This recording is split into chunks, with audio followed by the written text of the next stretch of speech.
Welcome to Sports Jam!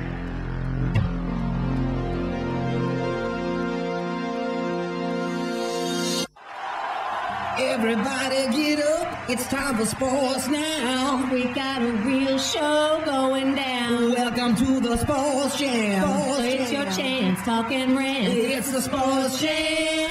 All right.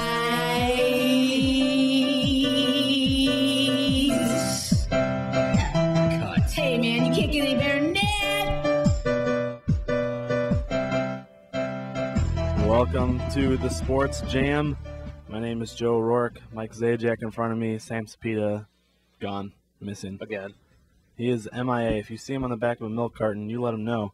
We are waiting for him here at the studio to be our stat boy and our headlines guy. We're doing it all ourselves this time. We usually do, so, I mean, it's nothing new, right? Yep. We are interns here at WJOB. I went to Lake Central. I am from Cherryville. Mike? I went to Griffith, and I am from Cherryville as well. And I go to Indiana State. And I go to Ball State. And we both got one more semester left. December graduates. I'm so glad I get to keep my 2013 graduate title. Yeah. I didn't want to have to be in the 14 class because Right. all my friends pretty much graduated 2013. All right. So that's nice about graduating in December. It won't say December. It'll just say 2013. Yeah, that's the good part of it. Yep. The date today is Tuesday, July 23rd. What did you do yesterday? What did I do? I went to go work out, like, At the Vrabel at stable? the Vrabel stable, you know. How'd that go? It went all Was it right. huge? I did not. I struggled a little bit on the bench, but it happens. Take it day by day, you know. I did get yelled at, though. I mean, yesterday, he got on me about doing chains. You seemed pretty intense about it. I did the chains, and, you know, it wasn't my best, but we'll get better day by day. It's a progress. Yes, it is. I actually went to the Sox game yesterday. Oh, yeah. How'd that go? Not good? Well, I don't know, because I'm wanting them to lose, right? Right. So they So- lost, so I guess the result was good. But, of course, Chris Sale's pitching, so I'm rooting for him to dominate every time, and he did all right. But we'll get to that a little bit later. But we got some big baseball news from yesterday about Matt Garza and Ryan Braun. We'll get to the Ryan Braun thing a little later.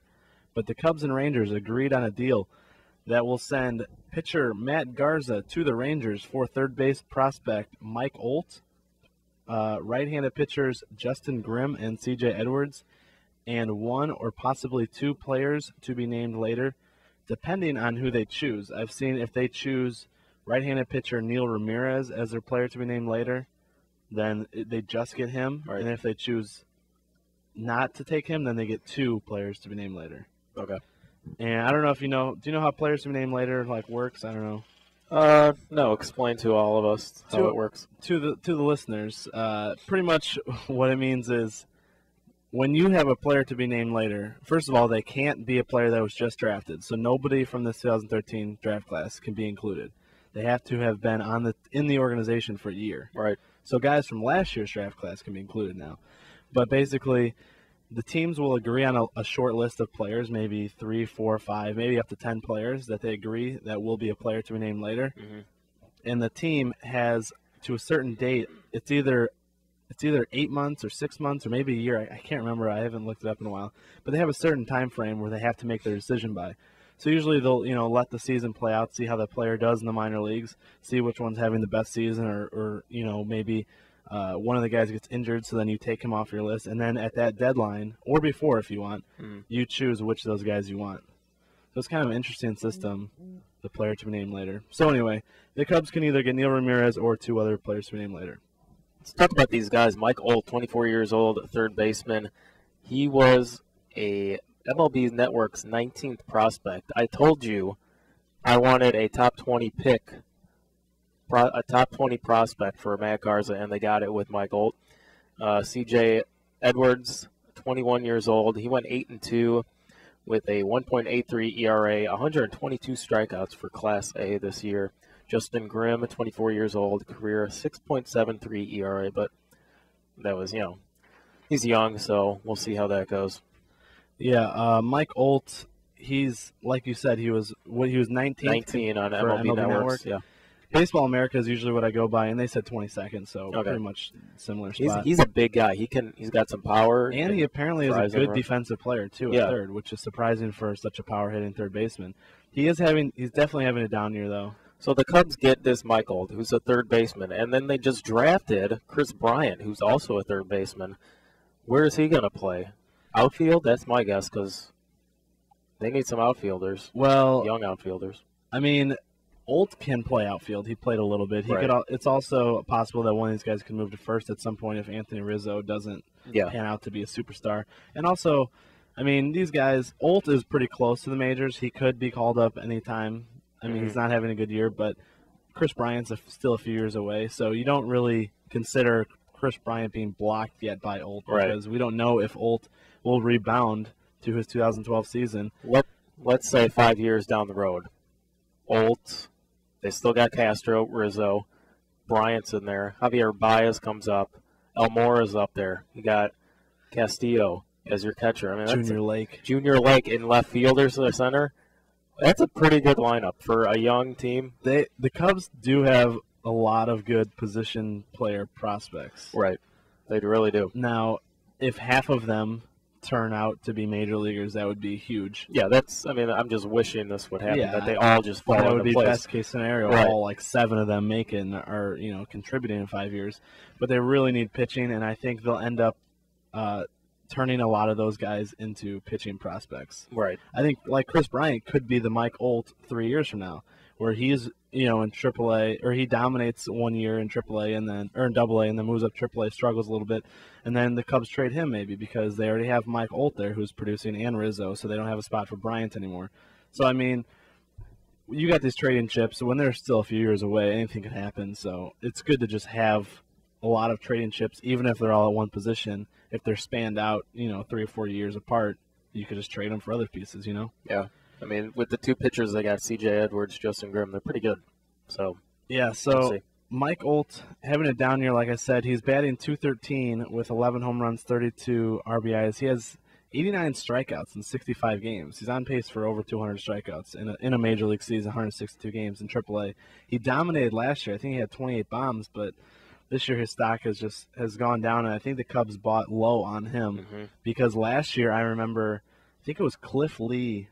The Rangers were trying to get Cliff Lee back, and the Phillies wanted Mike Olt, and the Rangers said, no, we're not getting rid of this guy. Because he was doing Because he was coming off that amazing season at 23 years old, and they thought he would continue to grow in AAA, but so far he's taken a few steps back, and now we see him included in a deal for Matt Garza, who's obviously not as good as Cliff Lee, and all these other pieces were included as well. Justin Grimm is a 24-year-old righty who pitched just over 100 innings so far in the majors. He's got an ERA in the majors of 6.73, a whip of 1.67, and strikeouts per walk ratio of 2.38. He's probably a number 5 type guy who can just eat innings for you. Maybe a number 4 if he puts it together, but he's kind of really just a throw-in in this deal. He's just someone to replace Garza's spot in the rotation. Not his spot at the top, but just another arm in there. Cubs did send him and Mike Olt to AAA. Oh, Grimm is going AAA as well? Okay. They brought up Chris Russin, who pitched last night. Yesterday. Did a great job. I think he's there to stay for a while. And what I think is the prize of this deal, honestly, over Mike Olt is C.J. Edwards. Because obviously Mike Olt's stock has dropped. C.J. Edwards' stock has skyrocketed so far this season, despite being the 48th round pick in the 2011 draft. The 21-year-old right-handed pitcher has put up a 1.83 ERA, a whip just over 1 at 1.02, a strikeouts per 9 just under 12 at 11.8, and a 3.3 walks per 9. That pencils out to a 3.59 strikeout per walk ratio in Class A ball. Obviously, Class A ball, that still leaves him, 3 years away. Right. But obviously, those are encouraging numbers. I mean, that strikeouts per 9 at 12, that ERA under 2, that whip at 1. Yeah. I mean, he's turned himself from a guy who was drafted in the 48th round. Right. He's looking like he could be a top 10 prospect. For the Cubs, a top 10 prospect for the Cubs. And especially since they need pitching so much, I think that was a good pickup. Overall, I like the deal. I think especially for a rental, a guy the Cubs didn't need. I mean, you have obviously wanted. I wanted Garza. I still want him, but he's only 30 years old, 29, 30 years old. He's still a young guy. And they still can sign him. They can, but they could have traded all that, got all those pieces, and then re-sign him in the offseason. I hope so. Mean, that's what you're hoping for. I really hope so. I love Garza. I think it was a pretty good haul for a rental. Obviously, if this was last year, it would be an amazing haul to get Mike Olt. Right. This year, you know, a little lesser version of him, but still, I think it was a good job doing that. And I really makes me salivate at what I think the Sox could get for Jake Peavy, especially if the GMs polled think that Peavy has more value than Garza, and this is what Garza got. Mm-hmm. That makes me excited. Hopefully Rick Hahn doesn't mess this up. I also saw a rumor that the Cubs and Yankees are reportedly close to a deal that would send Alfonso Soriano to New York for a mid-level prospect. The Cubs would then pay the majority of the 2014 salary owed to him, which I believe is $18 million. Soriano has a no-trade clause, but they're thinking that he would probably waive that to go back to the Bronx. Yeah, 219-845-1100 is the number if you want to give us your thoughts on all these trades. Cubs were scouting AAA right-hander Chase Whitley over the weekend. So, I mean, he's a AAA guy, big-name guy. He could be part of this deal, but, of course, this deal is not close at any time. Yeah, last night they said they were close, and then today someone said it wasn't as close as we thought. Yeah, it was at 10:30 this morning. There's nothing. But this would be a pretty great month for Cubs fans if they got rid of Marmol, got rid of Soriano. Oh, yeah. Brought in a guy like Mike Olt, signed all those foreign players and national players recently. They're having a real good month as far as bringing in talent and getting rid of some. I just hope they know what they're doing up there in the owner's box and all that. I think they're making a lot of correct moves so far. I think there's been very few moves that look like they weren't very strong and maybe didn't help, but I think they're doing a pretty good job. They're definitely going in the right direction. I also saw something. Chicago writer Phil Rogers reported on The Score this morning that the Sox and Braves apparently will agree on a trade for Jesse Crain as soon as he returns and becomes healthy. He didn't say they actually agreed on prospects, but he's saying it's a done deal. As soon as Jesse Crain's coming back, he's going to Atlanta. He's bringing back something. Mm-hmm. Just looking at their prospect list, just as far as needs, I saw their number 10th ranked prospect, shortstop Jose Peraza. I think he would be a good start for any deal around Jesse Crain. He's a 19-year-old shortstop in A-ball who's hitting .278 with 28 walks and 42 stolen bases in 76 games. He's rated as their fastest base runner in their organization. Most of their talent lies with pitching prospects. I think of their top 8, I think 7 were pitching prospects, 2 were catchers, and then the shortstop. Mm-hmm. And the Sox, despite having an awful system, actually do have pretty good arms in their minor league system with Eric Johnson. Snodgrass almost threw a no-hitter yesterday, brought into the 9th. So I really think they need to get some middle infielders brought into their system. So I think if the deal would start around Peraza, maybe add another mid-level guy, I think that's fair for Jesse Crain. I don't think you're going to get a ton for a reliever, especially one coming off an injury. Yeah. So that's a risky move for the Braves, too, if they do. Well, the Braves, I mean, I think they got Simmons at short. I don't think Peraza is going to really hurt them too much to get rid of them or to get rid of him. So I think they can afford to do that. Obviously, the Braves would probably like to dump one of their pitchers that they have, one of their pitching prospects. They have one of the deepest rotations one of the deepest pitching in the organization with their start with the Braves and then their minor leagues. So I think they would love to dump one of those pitchers, but I just don't know if the Sox really need that right now over a middle infielder that they could use. Right.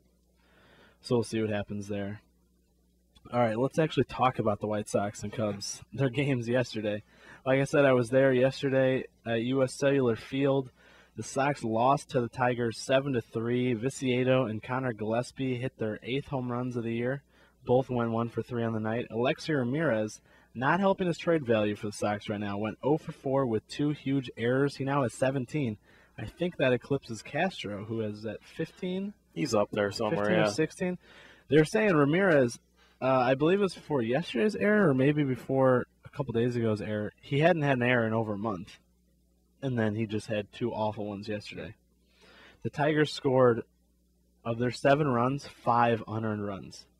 All those errors came back to haunt the Sox. Sale pitched 8 innings, allowed 7 hits, 2 earned runs. Of the 4 allowed, 2 of them were earned, 3 walks, and 11 strikeouts.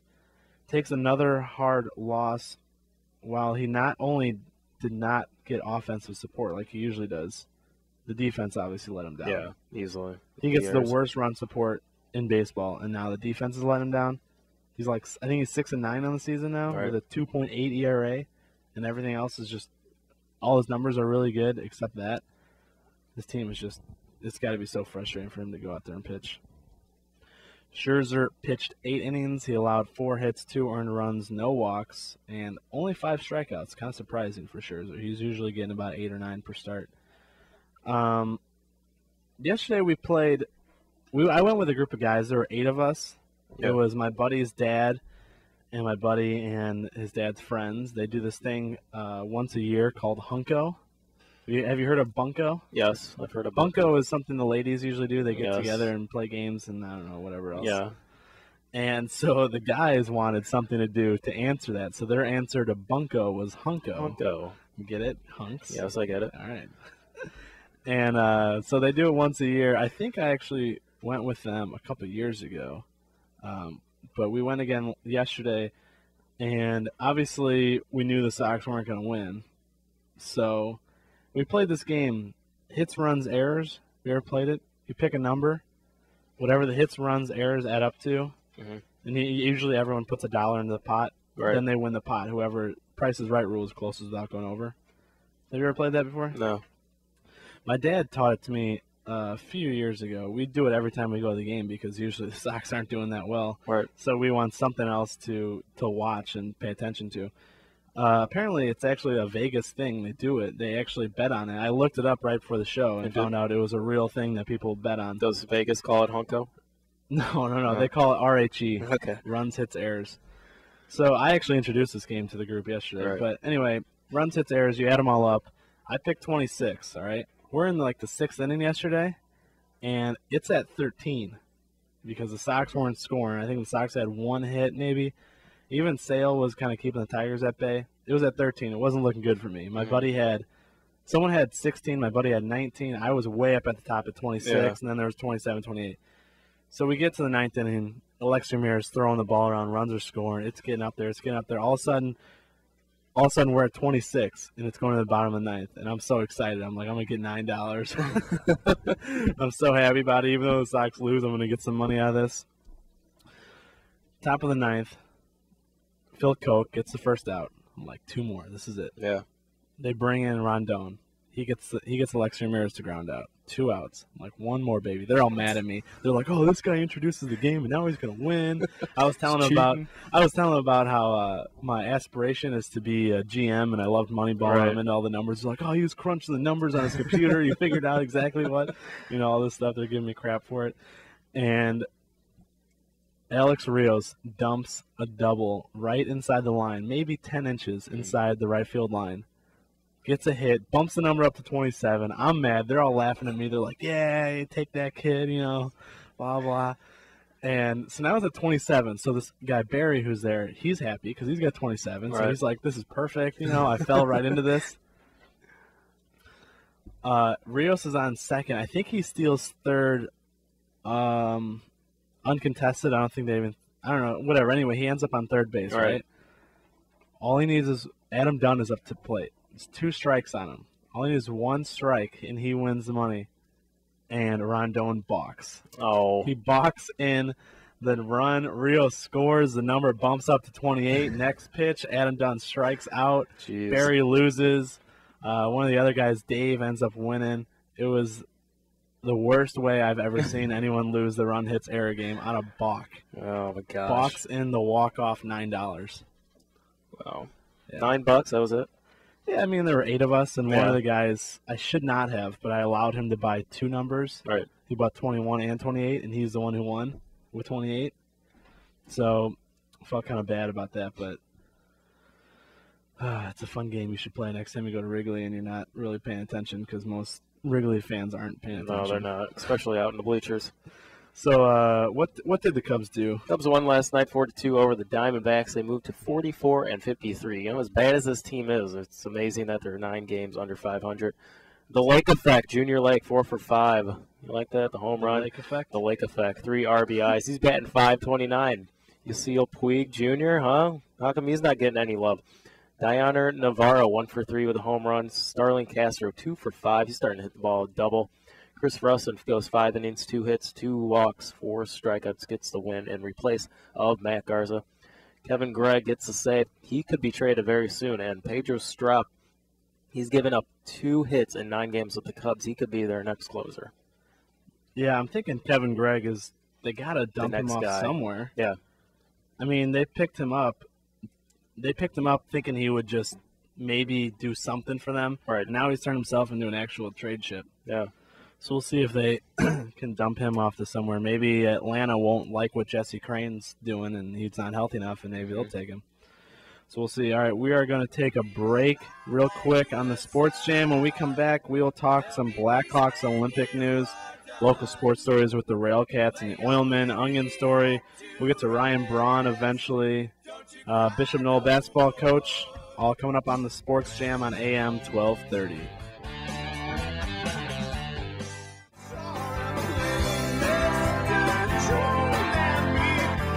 Welcome back to the Sports Jam here on AM 1230 WJOB. Railcats in the news. They win last night 3-2 over the Explorers. Stephen Hiscock returned to the Railcats rotation for the first time in nearly 2 months and produced like he hadn't taken any time off. Sidelined with a shoulder soreness since his last start on May 27th, Hiscock threw 5 innings of 3 hit ball and struck out 7 Sioux City batters. The Railcats scored 3 runs in the 6th, all they needed with an RBI double by Mike Massaro and the 2 ribbies single from Christian Vitters. Up next, the Explorers at the Railcats tonight at 7 o'clock. And the Bishop Knoll, they finally have a new coach in basketball. If I can find that story somewhere around here. Here we go. It's Josh. I hope I'm saying this right. Bellamini, I believe, on Monday night. He was named the coach of the Bishop Knoll heads, the basketball coach. He replaces Drew Trost, who resigned in May after going 129-57 in 8 years on the job. Yeah, it looks like Trost is moving back to his hometown in Utah. Yeah, that's what I saw too. Bellamini grew up in Little Italy neighborhood in Chicago's West Side before he moved to Westchester. He graduated from St. Joseph's in 2001, and he played football at Benedictine College and got his teaching degree from Northeastern Illinois. He taught at St. Joe for the last 4 years and has been the assistant at Knoll for the last 3 seasons. Bellamini will teach math at Bishop Knoll. There we go. All right. Congrats to him. Yep. Good luck to Bishop Knoll. Maybe when Sam comes back, he'll have an opinion on that. I don't know. He's going to be there next year. He is. That's his senior year, so he doesn't play basketball, I don't think. No, he's a baseball just guy. Baseball, strictly baseball. Yeah, so we'll get his thoughts on that. All right, got some Blackhawks Olympic news. 12 players have been invited to orientation camp for their respective countries in the Olympics. 3 more are likely to be invited as well. It looks like 5 of them, Jonathan Toews, Patrick Sharp, defenseman Duncan Keith, and Brent Seabrook. Your boy. And goaltender Corey Crawford were invited to Team Canada's camp on Monday. While the others have represented Canada at various stages of their career, including Toews, Keith, and Seabrook, capturing gold in 2010 in Vancouver, it will be Crawford's first taste of international competition. The Hawks have had the most players invited to camp, scheduled for the 25th through the 28th. It will take place in Calgary, Alberta. Patrick Kane, Brandon Saad, and Nick Leddy were all invited to Team USA camp on Monday. Kane was one of the top players of the 2010 silver medalists. Leddy and Saad are first-time invitees to the camp, which is obvious. They're pretty young. They weren't even in the league 4 years ago. And that will be held August 26th through 27th in Arlington, Virginia. Goaltenders Antti Ranta. He's one of the Hawks prospects that they got from Finland, who actually we may hear his name in a couple of years if Crawford leaves for a huge deal like Tuukka Rask. He was invited to Finland's camp. Marcus Kruger, Johnny Oduya, and Nicholas Hjalmarsson previously had been invited to skate for Sweden. Swedes. And then more Hawks that may be included. Slovakia will likely invite Marian Hossa and Michael Handzus, and the Czech Republic with Michael Roosevelt is a possibility, although they have not officially announced their camps. Who's the goalie for the U.S., you think? They got Jimmy Howard. You got Ryan Miller coming back. Jonathan Quick in there. You got Corey Schneider. Big names. I think it's going to be Howard and Quick. No Ryan Miller. I think Quick for sure. Yeah. I definitely think Quick's got to be the guy. Not Ryan Miller this time. No. I think Jimmy Howard, after what he did in the postseason against the Blackhawks with the Detroit Red Wings, he's in for sure. Definitely Quick. I think he's a lock, though. Yeah. The Hawks will open training camp at the University of Notre Dame on September 12th. Ongoing camp on the road offers our players and coaching staff a unique team bonding atmosphere, General Manager Stan Bowman said in a statement. Practices will be held at Compton Family Ice Arena on September 12th through the 15th before the Hawks stage the rest of their camp at the United Center. I also heard yesterday that they would be practicing at Valpo for, I believe, 2 practices. Not sure the dates on that, but I heard there would be open practices so people could come out to the arena in Valpo and watch the Blackhawks practice. So that's pretty awesome. I got some very brief Oilmen news. Once again, we didn't have the game notes for today. But the Oilmen defeated the Snipes yesterday 5-2. On Sunday, when they split that game, the doubleheader against the Zephyrs, they actually clinched a playoff berth. So good luck to them in the playoffs. And hopefully I can go out to an Oilmen game soon and see them take home the championship maybe. Who knows? Mike, you got any plans to go? I think the tickets are only like $7. Really? Yeah, and they have, I think it's on Thursdays, they have dollar beers. Oh, well, then I'm there. It's all me. You know me. That's worth the price right there. Exactly. All right, I'm going to run through my my onion story of the day. This story is titled, Area Dad Just Absolutely Sobbing After Phil Mickelson Wins. After Phil Mickelson birdied the 18th hole at Murfield, is that it? Murfield, to assure his British Open victory last Sunday, local dad Tom Culp reportedly broke down in tears in his family's downstairs TV room. Lefty deserves this. He deserves this, Culp was overheard saying as he fell to his knees and let out repeated wails of joy and relief, adding that Phil put in the work to be a great links golfer, and it paid off. Damn it. This couldn't have happened to a better person. Look at his beautiful family. Lefty, I love you, Lefty. Family sources confirmed that at dinner that same night, Culp was silent and curt at the table, ordering his son to grab him a beer and telling his wife that the chicken was too dry. Nice. Was that you? Was that your reaction? It was not. You love your Lefty. I gave a fist pump when he made the birdie on 18, but I didn't cry or anything. You didn't fall down on your knees and start crying and sobbing and letting out repeated wails of joy and relief? I didn't tell my son to go get me a beer, and I didn't tell my wife that the chicken was too dry either. Oh, all right. Well, then I guess that's different. All right, we're gonna take a break here on the Sports Jam. Call us 845-1100 if you have anything to add about the Matt Garza deal, about the potential Soriano move, any Sox news, anything you want to help us out get to this hour, because right now it's up in the air to see if we're going to get there. We got this. Yep. All right, we're going to take a break on Sports Jam, WJB AM 1230.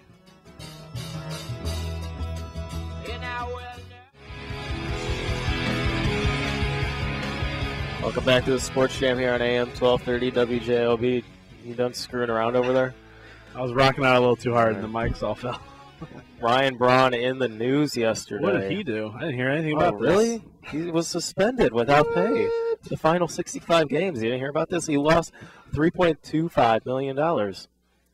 Steroids again with biogenesis. He says, I realize now that I have made some mistakes. Now you've realized that you made some mistakes? You didn't realize it when you were sticking that needle in your, you know what? Was it needles? I don't know what it was, but okay, you're just now realizing that you made a mistake because you got caught? Come on now. You know, and it was a red flag after his knee injury. He went 30 home runs, 30 stolen bases.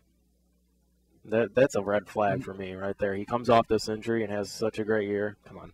You must be a Ryan Braun fan, right? I am not. I do not like him. I think he's a scumbag. Same here. I was so mad when he got off on a technicality last year.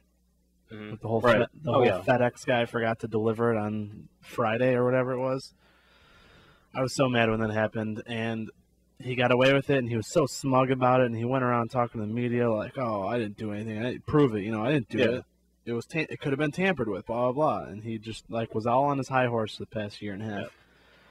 So glad he got hit with this, but I do think he got off easy again. 65 games. They were looking for 100 games from him. Yeah. Because technically it's a second violation, not a second suspension, but a second violation, which according to the suspension rules should warrant a 100-game suspension, but he only got 65. Yeah, I mean, I don't understand that either. 219-845-1100 is the number if you have anything on Ryan Braun. Is he gonna lose 35 games next season? Probably not. No. As I heard 50 games for the biogenesis and then 15 games for something else. I wasn't quite sure. 15? 15 for something else, yeah. But, I don't know. Yeah, we love this game. I mean, you and I love watching baseball. These guys are basically ruining the sport. And you wonder when is the steroid use ever going to stop, if it does. I think they're always going to find new ways to cheat. Yeah. New ways. And it's not just baseball. Other sports do it. It just seems like baseball fans care more about players being pure than in the NFL and NBA and NHL. I mean, of the people who have been suspended in the NFL for steroid use, I think Sean Merriman's the only one I can think of. Mm-hmm. I mean, there have been more, but people just don't seem to care. It's like, it sucks, 4 games. Yeah. We'll see you later. We'll see it, week 5. Right. People just don't care as much, and they're not willing to strip away records of NFL players who cheat. But in the baseball, I think it's just more of a purist game, and we all just the numbers are the sport's been around for so long, and the numbers mean so much to all of us that when we see them skewed for reasons like this, it just makes us so mad. And I hate Ryan Braun now, and I think a lot of people do. I lost a lot of respect for him when it first came out in 2012, and now he lied to everybody. That was the thing. He went on national television and lied to everybody from the media, the fans, his teammates, coaches, front office. Yeah, I think I saw Skip Schumacher tweeted yesterday something like in his kid's room, he has a Ryan Braun unautographed jersey of Ryan Braun in his kid's room, and he said, "I'm taking that down immediately. Yep. I don't want my kid to ever associate me with him. I don't want him to grow up with his heroes being cheaters and stuff like that." Right. And he said he thinks Braun should be banned from baseball for life. He should. For that. As I think. You think so? For life? Yes. I think if you use steroids in this game, you should be banned for life, even on that first time getting caught. Do you think any violation or any violation of the drug policy or ones where it is unequivocally steroids? If it's steroids, yes. Like HGH. Like what Sam was talking about on Friday, where he Right. said there should be maybe a tier system. Like if it was something that's technically against the rules, but not as egregious as sticking a needle in your butt and taking PEDs and all Right. that, then you should maybe get 50 games and then 100. But if it's something straight up, obviously steroids, HGH, something like that, I'm just gone first time. That's what I'm saying. I mean, I wouldn't be opposed to it. But, I mean, these are big-time players. You look at this, all the notable names on that list, A-Rod's on it, Melky Cabrera, Bartolo Colon, Nelson Cruz, Johnny Peralta. Nelson Cruz hit a home run last night. The first thing I thought was this list that he was on. You use steroids. I can't even say you actually hit that home run by yourself. You use steroids, you hit that home run. That's how I felt. Yeah. I wish it was more obvious to notice pitchers using steroids too, because I bet a lot of hitters, feel that they get targeted way more than pitchers do because you don't notice it as much. Right. Because, when you see a 450-foot home run, you're in awe. But when you see a 94-mile-an-hour strikeout, you don't say, "Oh my gosh, 94?" So. And Ryan Braun took this suspension. He's not appealing. Right. And you know why he is? Because his team's out of it with 65 games left. Season's gone anyway. Might as well take it. Yeah. and then he's going to come back fresh next year. I don't agree with that. And he's not getting paid, so the Brewers, I mean, their organization obviously is mad that they now have this guy who's tainted. He's going to sell less jerseys. Right. People are going to be mad at him, but now they just saved $3.5 million for the rest of the year. Yeah, well. And the season that they're not going to win anyway. Next on the list, I think, is A-Rod getting caught. Yeah, I actually have this article right here. Not an article, but I don't know. Do you ever go to MLBTradeRumors.com? Once in a while, I will. I love that site. I'm on all, especially towards the end of July. Right. And in the off season, I'm checking it 10 times a day. Really? Yeah. I don't go that far, but 10 times. It's Facebook, Twitter, MLB Trade Rumors, email. Wow. Just back and forth. Anyway, so this was written by Steve Adams on MLB Trade Rumor. He wrote this little blurb up of reactions to the Ryan Braun suspension across the league. This was this was written yesterday. It says, earlier today, Major League Baseball announced that Ryan Braun has accepted his suspension for the remainder of the season, 65 games, in lieu of filing an appeal following his connection to the Biogenesis PED scandal. This comes on the heels of Braun adamantly denying his use of performance-enhancing drugs for nearly 2 years. Braun's situation will be one of the hottest topics in baseball in the coming days. The chatter has already started. Here are some of the reactions from media members and other players. Jeff Passan of Yahoo Sports tweeted that Braun's teammates are glad he was suspended and they are angry that they've been lied to by him. He also tweets that Braun's suspension will serve as a baseline for Alex Rodriguez's coming suspension. One source he spoke to said that A-Rod's suspension will be significantly longer. MLB could push for a 150-game suspension for Rodriguez if it can prove multiple violations before and after interviews denying involvement with PEDs, writes John Heyman of CBS Sports. He goes on to note that a 150-game suspension for a soon-to-be 38-year-old with 2 bad hips could put his career in jeopardy. As many as 15 more players could be facing suspensions in the coming week, Heyman adds. Heyman's colleague, Scott Miller, writes that Braun's apology today was weak and did not come close to addressing all of the parties who need to be addressed. Miller writes that Braun needs to apologize first and foremost to Dino Lorenzi Jr., the collector of Braun's called into question, the collector who Braun called into question following his initial positive test following his 2011 campaign, when the whole thing about, it was could have been tampered with, all that, they're saying he needs to apologize to that guy right away. ESPN's Buster Olney agrees that Braun's apologies have only just begun. He writes that the Brewers signed Braun to be the Cal Ripken of their franchise and instead watched him turn into the Lance Armstrong of Major League Baseball. White Sox reliever Jesse Crain told Dan Hayes of Comcast Sportsnet Chicago that he is happy to see Braun suspended for using performance-enhancing drugs. Jake Peavy, a close friend of Braun, told Hayes that he was surprised by the news and finds it amazing that anyone could try to get away with using PEDs given the testing in today's game. Dave Cameron of Fangraphs writes that suspending Braun for the remainder of the season, in which the Brewers are 19 games out of first place, is akin to pinch hitting him in a blowout game. The loss of Braun won't affect the Brewers this season at all, and could even lead to better draft picks for them in 2014. Cameron wouldn't be surprised to see other non-contenders with Biogenesis-connected players push them to take their suspensions now without an appeal, so that way the team could save money. It's a lost season anyway, and then next year they could, start fresh. Why is A-Rod's deal 150? Yeah, why is his longer than Ryan Braun's? I feel like this is Ryan Braun's second time. Wasn't A-Rod suspended for 50 games previously as well? Yes. This will be A-Rod's second suspension, right? I believe so, yeah. And this is now Ryan Braun's second. Okay, why isn't Ryan Braun getting 150 games? Right, and why 150? Because I'm pretty sure the rules call for 50, 100, and then life. Right, and then you got Melky Cabrera on this list as well. This will be his second. So yeah, all right, looks like we got a caller on the line. Hey, what's going on? You're on there. Hi, this is Joe. Hey, Joe. Hey, is this Mike? This is Mike. Mike from Cherville? Yes, it is. How's it going? You got something to say on the Ryan Braun situation? Well, first of all, I'd like to point out I'm from St. John because my dad works at a bank and not at like some factory or something. Okay. But also with Ryan Braun, I think that a team that gives out a contract to a guy that gets suspended for steroids should be able to void that contract.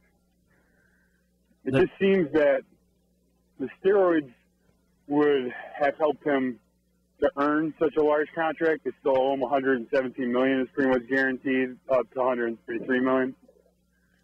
So, assuming he comes back and plays without steroids, you have to assume that there'd be a decline in production. So it just seems like the contract's unfair to the team. So basically you're saying they signed the contract with false pretenses, thinking that he would be the player he was without them. And so now that they've been lied to, he'll become a lesser player, not earning of that money, right? Yeah, that would be my assumption, would be that the steroids would in some way have helped him. Just like Melky Cabrera was leading the league in hits last year when he got caught, and he's not doing that for Toronto. That's for sure. Yeah, that's a good point. It should definitely be brought up when they do the next CBA and the players. I don't know if the MLB Players Association will ever agree to something like that. They should. Right. Otherwise, what are they hiding if they don't? But, yeah, I think that's a good point, and it should definitely be included in any upcoming deals that maybe not it's automatically void, but you have the option to void the deal, Yep. or maybe even recoup some of that money if possible, sue them for half their contract that they've already earned. Yeah, as it currently stands, all the MLB has shown players is that doing steroids is worth it because Ryan Braun is losing $3 million, which is less than 3% of his contract. Yeah, so, I mean, I would rather have $117 million in this nice break than never have taken steroids if I was Ryan Braun. Yeah, I mean, it's essentially fraud. It's like lying on your resume. We saw what happened with George O'Leary in Notre Dame, 10 years ago or whatever. Basically, that's what it is. They look at his resume, his recipe of success of what he's done, and it's not true. Yeah. It's a lie because he's been using. So I know, I agree. But the one thing about it all though is that I don't think there's a single baseball fan that's been watching baseball for a long time that would disagree that 1998 was the most entertaining year in baseball. I agree. And I think in I Am American, So Can You, Stephen Colbert puts it best in that steroids are performance-enhancing drugs, and being that an athlete's performance is entertainment, they're really just entertainment-enhancing drugs. So I think what the real issue is that, the only reason kids know that baseball players and other athletes take steroids is because they're told about it. If I was really running it, it would just be let's just not talk about it type of thing, and let's let people enjoy the sport, especially with the way that MLB's attendance numbers go down, the ratings go down, except for the All-Star game this year somehow. But just saying, the MLB needs to do something to make themselves more interesting again. All right, Mike, thanks a lot for the call. Call back some other time if you'd like to talk some more baseball news. I agree with him. Get rid of that contract. Start all over. Yeah, I mean, it's not fair to the team because now if he comes back without the steroids and he becomes a 270 hitter, only hitting 20 home runs, he's getting paid to do way more than that. Exactly. Let's take this next. So we got another caller. Nope. That is not all right. So anyway, yeah, I think he made some good points about that, and I hope there's a clause that can be worked into a future CBA agreement. Yeah. And yeah. All right. So we're gonna take a break. Real quick on the Sports Jam, when we come back, we're going to talk some headlines that include fans voting for where a hole will be, PGA Tournament, and Dustin Pedroia, the little jockey that could, getting a $100 million deal. All coming up on the Sports Jam.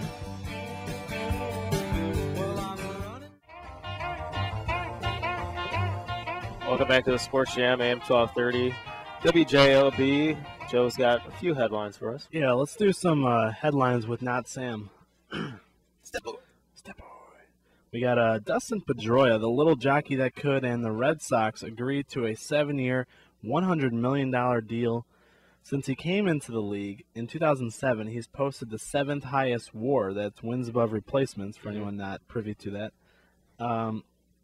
And that's after missing most of the 2010 season. Chase Utley is the only second baseman to post a higher WAR over that time.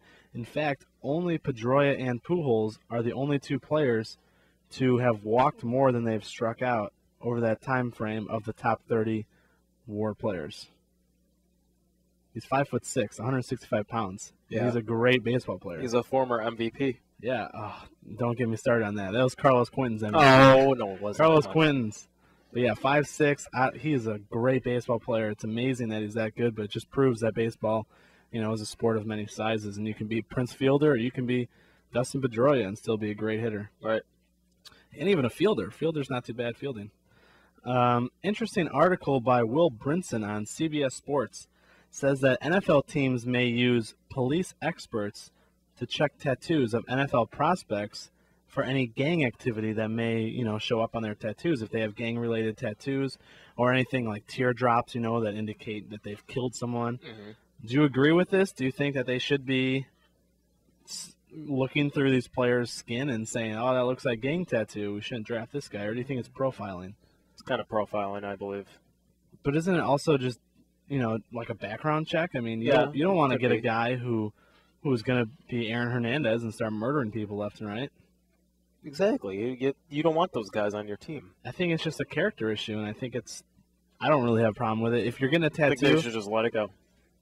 I think they should check for tattoos. Yeah. Because if you're wearing it on your skin like that, you're advertising that. Right. You're not doing it just for yourself. Right. Especially when they have sleeves and they have, wear cutoffs and they got full sleeves of tattoos. Mm-hmm. They're doing it because they want people to see it. And if that's going to hurt you, then that's your own fault. Another article we saw, fans will get to choose the pin placement for hole 15 at the PGA Championship final round. We looked into it online. There are 4 pin placements that they can vote on, all right around water hole and bunkers and stuff. Right. One of them looked really close to the water. I think it was choice 3 or C. C, yeah. And I hope that they pick that one. I hope, because that's a little tougher spot. I wonder what the players think about them being able to vote. And that's just not the first round. That's the final round. I mean, it could come down to that 15th hole. It really could. And then they're blaming the fans for exactly. picking a bad spot. Or what if they hit one right onto the green, look at the map where the voting was, and say, well, that would have been a hole-in-one if they picked that spot. Exactly. Kind of a weird story, but I don't know. Maybe we'll see it's a trend. Maybe. Yeah. Maybe it'll happen more often. Michigan football head coach Brady Hoke has invited the 12-year-old cancer patient Grant Reed to the Michigan-Ohio State game in Ann Arbor this coming fall. Reed was diagnosed with cancer less than 2 years ago and named the cancer Michigan. He wanted to beat it, and he has. What a classy move by the head coach Brady Hoke of Michigan. One more for you. The BCS symbol, the crystal ball, is no more. College football playoff officials will not retain the iconic Crystal Trophy to present to the national champion beginning next season. The football, currently sponsored by Dr. Pepper, had become a symbol of BCS, which is part of the reason it won't be used. The $30,000 trophy, which has been sponsored by various companies, has been presented every year since 1986. Not sure what will replace the crystal ball, but so it's pretty much just like a licensing issue because it was trademarked with the BCS, right? That it can't be used. And we don't want any part of the BCS anymore. We all know how horrible it was and how teams got screwed throughout the years. Finally, it's gone. Right. All right, well, that's going to do it for us on the Sports Jam today. Interns Joe Rourke and Mike Zajac. Sam Speed will be back Thursday, maybe? We'll see. I think, yeah. Mike's going to be gone tomorrow. I'm going to try and make it tomorrow, actually. He might be back tomorrow. I might be doing a half-hour solo show, just a train wreck. We'll see what happens. Make sure to stay tuned for the next hour of Jed Flashbacks, hosted by Mike, produced by myself. We'll see how that goes. Let us know if you enjoy it. Call us 845-1100 if you have traffic news. And we're out of here. See you guys later.